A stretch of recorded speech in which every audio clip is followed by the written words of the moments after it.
Good morning dear students. आज मैं आपको आपके स्पर्श के गद्य भाग से अब कहाँ दूसरे के दुख में दुखी होने वाले इस पाठ को पढ़ाने जा रही हूँ। तो देखिए, अब कहाँ दूसरे के दुख में दुखी होने वाले, ये बताया गया है कि आज मनुष्य इतना स्वार्थी हो गया है कि वो सिर्फ अपने बारे में सोचने लगा है, वो लेकिन दूसरों के दुख के बारे में नहीं सोच रहा है। लेकिन सभी धार्मिक ग्रंथों में, चाहे वो कुरान है, बाइबल है, हर एक में, सभी धार्मिक ग्रंथों में करुणा को, दया को और धर्म को बहुत सारी जगह मिली है, इसके बारे में बताया गया है।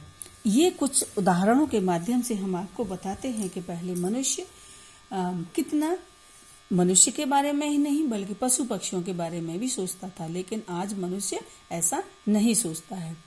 एक इसमें एग्जाम्पल है, जिसे बाइबल के सोलोमन, जिन्हें कुरान में सुलेमान कहा गया है, जो सोलोमन थे उन्हें सुलेमान कहा गया है, जो ईसा से 1025 वर्ष पूर्व एक बादशाह थे। ये कहा जाता है कि वो केवल मानव जाति के राजा नहीं थे, बल्कि चाहे छोटे या बड़े पशु पक्षी हों, वो सबको अपनों बहुत उनके वो अजीज थे। यहाँ के वो कीड़े मकोड़ों को भी बहुत अजीज थे, वो उनकी भाषाएं भी समझते थे। एक बार वो अपने लश्कर के यानी अपनी सेना के साथ घोड़ों पर सवार होकर कहीं जा रहे थे। तो जब उनके घोड़ों की टापों की आवाज रास्ते में चींटियों ने सुनी, तो वो आपस में कहने लगी कि जल्दी से अपने बिलों में घुस जाओ, नहीं तो ये घोड़ों की टापों से हम कुचलकर मर जाएंगे। क्योंकि जो सुलेमान थे वो उनकी भाषाएं समझते थे, तो वो रुक गए और उन्होंने कहा कि नहीं, तुम्हें मुझसे डरने की आवश्यकता नहीं है, क्योंकि मैं किसी के लिए मुसीबत नहीं हूं, मैं तो मोहब्बत हूं, है ना। मैं सबका रखवाला बनाया है मुझे तो ईश्वर ने, इसलिए तुम मुझसे ना घबराओ। उन्होंने चींटियों को आश्वस्त किया और उनको आश्वासन देकर वो अपनी दिशा बदलकर वो दूसरे रास्ते से अपने मंजिल की ओर बढ़ गए। तो ऐसे थे वो सुलेमान, जो कि केवल मनुष्यों को ही नहीं, वो एक चींटी जैसे छोटे से जीव जंतु के लिए भी उनके दिल में उतना ही प्यार था। और एक दूसरा एग्जाम्पल इसमें आता है, सिंधी भाषा के एक बहुत बड़े कवि थे, महाकवि शेख अयाज, जिन्होंने उन्हें अपनी आत्मकथा में लिखा है कि एक बार उनके पिताजी खाना खाने से अचानक उठ खड़े हुए। जब उनकी माँ ने पूछा कि क्या हुआ, क्या खाना अच्छा नहीं लगा, आप खाने से कैसे उठ खड़े हुए, तब उन्होंने बताया कि नहीं, खाना अच्छा बनाए, मैंने किसी को बेघर कर दिया है, उसे उसके घर तक पहुंचाने जा रहा हूँ। वास्तव में वो एक कुएं पर नहाने के लिए गए थे, तो कुएं से एक चींटा उनके शरीर पर चढ़ गया था, जो कि उनके घर तक आ गया था। खाना खाने वक्त जब उन्होंने देखा कि चींटा उनकी बाजू पर रेंग रहा है, तो उन्होंने सोचा कि ये तो कुएं से मेरे साथ यहाँ आ गया है, ये तो इसका घर तो कुएं पर है, इसके घर वाले कुएं पर हैं, लेकिन ये यहाँ आ गया, ये अपने घर से अलग हो गया है। तो उनके दिल में खाने से ज्यादा लगा कि पहले मैं इस कुएं को, इस चींटे को इसके घर तक छोड़कर आऊं। और वो खाने से उठ खड़े हुए और सीधे चींटे को लेकर कुएं पर पहुंचे और उसके घर पर उसको छोड़कर आए। तो ऐसी थी पहली बात है कि वो एक चींटे को भी अपने घर से अलग होना उनको बर्दाश्त नहीं हुआ था। लेकिन आजकल लोग तो पशु पक्षियों की तरफ देख ही नहीं रहे, उनके घरों को बर्बाद कर रहे हैं, जंगलों को काट रहे हैं, पेड़ पहाड़ समुद्र सबको बर्बाद करते जा रहे हैं। किसके लिए? केवल अपने बस्ती बनाने के लिए, अपने घर बनाने के लिए, अपना धन कमाने के लिए, अपने स्वार्थ के लिए ये सब करता चला जा रहा है। तो एक और एग्जाम्पल आता है, बाइबल के दूसरे पावन ग्रंथों में एक नूह नाम के पैगंबर का जिक्र मिलता है। वास्तव में उनका असली नाम लश्कर था, लेकिन उनकी दया और करुणा के कारण अरब में उनको नूह के नाम से जाना जाने लगा है। वो इसलिए कि वो सारी उम्र रोते रहे थे। और क्यों रोते रहे थे? इसका कारण ये था कि एक जख्मी कुत्ता उनके पास आ गया था और उन्हें उस कुत्ते को दुत्कार दिया कि गंदा कुत्ता हट यहाँ से। तो उस कुत्ते ने उसे जवाब, ये सुनकर जब उसे दुत्कारा गया तो कुत्ते ने जवाब दिया कि मैं अपनी मर्जी से कुत्ता नहीं बना हूं और न आप अपनी पसंद से इंसान बने हैं। हम सबको बनाने वाला तो एक है, सबके अंदर केवल एक ही अंश है, वो ईश्वर का अंश है। परमपिता परमेश्वर सबके अंदर है। मिट्टी से मिट्टी मिले खोके सभी निशान, किसमें कितना कौन है कैसे हो पहचान, क्योंकि सभी के अंदर इंसान क्या है, एक मिट्टी का पुतला है, पंच तत्वों से बना है। तो वो कहते हैं कि सबके अंदर अंश केवल ईश्वर का है। ये तो केवल बाहरी दिखावा है, हमारे शरीर की जो बनावट है ये तो केवल बाहरी दिखावा है। वास्तविक रूप से तो हमारे सभी के अंदर ईश्वर है, क्योंकि जब हमारे शरीर का अंत हो जाता है, जब मिट्टी मिट्टी में मिल जाती है, तो चाहे वो मिट्टी इंसान की हो चाहे जानवर की हो, उसकी पहचान करना मुश्किल हो जाता है। उसे हम पहचान नहीं सकते, क्योंकि उसका सब वो अपना रंग और गंध सब कुछ खो देती है।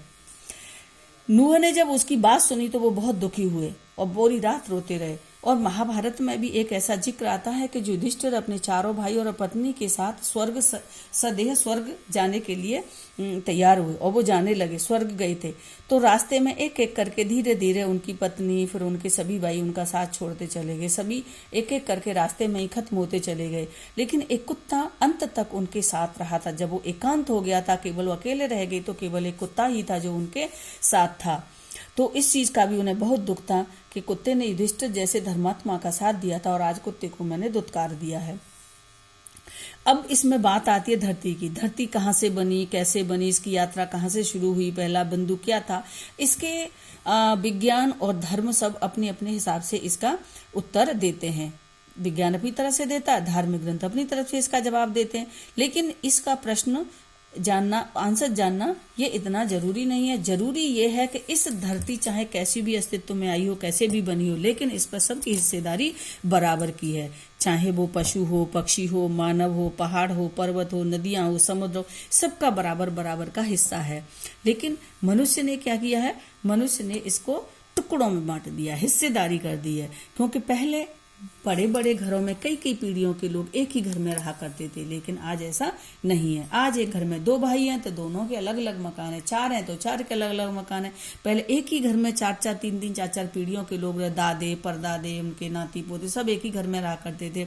तो अब मनुष्य ने अलग अलग घर बनाना शुरू किया। इससे क्या हो रहा है, जमीन कम पड़ रही है, और जमीन कम पड़ी तो उन्होंने क्या किया है, उसके लिए पहाड़ों पर घर बना लिए, पहाड़ों पर भी अपना अधिकार कर लिया, नदियों को समेट के छोटा कर दिया, उन पर भी, वहां भी बिल्डिंगें खड़ी कर दी। और जब खेती के लिए जगह कम पड़ी तो पहाड़ उनको जंगलों को काट दिया, पेड़ों को काटते जा रहे हैं, जंगलों को काट काट कर वहां खेती के लिए जमीन बना रहे हैं, या फिर वहां पर भी बड़ी बड़ी बिल्डिंगें बना रहे हैं। तो ये सब कुछ करते जा रहे हैं। इससे क्या हो रहा है, इससे प्रकृति में एक बहुत ही असंतुलन पैदा हो रहा है। और इस तरह के, जब प्रकृति में इस तरह का असंतुलन होता है, वो एक विनाश लीला का कारण बन जाता है। क्योंकि बारूद है, बारूद ने भी विनाश लीला का वातावरण को सताना शुरू कर दिया है। अब क्या होता है, गर्मी में बहुत अधिक गर्मी पड़ती है, बेवक्त की बारिश होती है, जल जले, सैलाब, तूफान, नित नए रोग मानव और प्रकृति के इसी असंतुलन के परिणाम है। प्रकृति में जो असंतुलन आया है। लेकिन देखिए, जो प्रकृति होती है, हर व्यक्ति की, हर मनुष्य की, इवन प्रकृति की भी एक सहन शक्ति, एक सीमा होती है। और जब इसकी सीमा शक्ति खत्म होती है, प्रकृति को जब गुस्सा आता है, तो इसका परिणाम बहुत ही भयंकर होता है। इसका नमूना आपने मुंबई में एक देखा होगा, जब समुद्र में एक तूफान आया था, तो उससे सारे लोग इतने डर गए थे कि सभी अपने अपने घरों में बैठकर सिर्फ ईश्वर से दुआ करने लगे थे, अपने लिए प्रार्थना करने लगे थे। उस समय वो भूल गए थे कि इस सब के कारण कौन है, इसका कारण भी तो मानव ही है। कई सालों तक बड़े बड़े बिल्डर ने समुद्र को पीछे धकेलकर उसकी जमीन को हथिया रहे थे। वो बेचारा समुद्र पहले अपने पैर फैलाकर बैठा हुआ था, लेकिन धीरे धीरे वो सिमटता जा रहा था। पहले उसने अपनी फैली हुई टांगें समेटी, फिर सिमट कर बैठ गया, फिर भी जगह कम पड़ी तो वो उकड़ू बैठ गया, और फिर भी उसे उकड़ू बैठने के लिए भी जगह नहीं मिली तो वो खड़ा हो गया। लेकिन बड़े बड़े बिल्डर जो थे, वो अपने स्वार्थ में इतने लिप्त थे कि उन्होंने समुद्र को खड़े होने के लिए भी जगह नहीं छोड़ी। जब वो खड़े होने की जगह भी समुद्र को कम पड़ने लगी तो समुद्र को गुस्सा आया। लेकिन कहा भी जाता है कि जो जितना बड़ा होता है उसे गुस्सा कम आता है, परंतु जब गुस्सा आता है तो उसे रोकना मुश्किल होता है। और यही हुआ। उसने एक रात क्या हुआ, समुद्र में वो तूफान आया कि उस पर तैरते हुए 3 जहाजों को उठाकर उसने बच्चों की गेंद की तरह से 3 दिशाओं में फेंक दिया।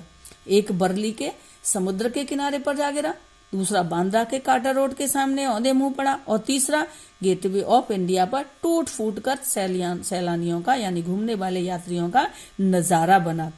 लेकिन बहुत कोशिश करने के बावजूद भी वो कभी काम करने के योग्य नहीं बने, वो काम कर भी नहीं पाए। ये होता है बड़ी चीज का गुस्सा, प्रकृति का गुस्सा। समुद्र को भी जब गुस्सा आया तो ऐसा किया।